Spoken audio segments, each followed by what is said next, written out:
Hello বন্ধুরা, শুভ দুপুর। তোমরা সবাই কেমন আছো? আশা করি ভালোই আছো। আমিও ভালো আছি। আজকে দুপুরের মেনুতে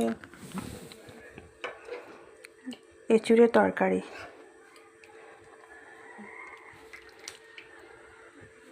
আর হলো ভাদেল্লা পাতা বাটা, কাঁচা লঙ্কা আর রসুন দিয়ে বাটা করেছে, গরম গরম ভাত। হ্যালো বন্ধুরা, শুভ দুপুর। তোমরা সবাই কেমন আছো? আশা করি ভালোই আছো। আমিও ভালো আছি। আজকে দুপুরের মেনুতে এঁচুড়ের তরকারি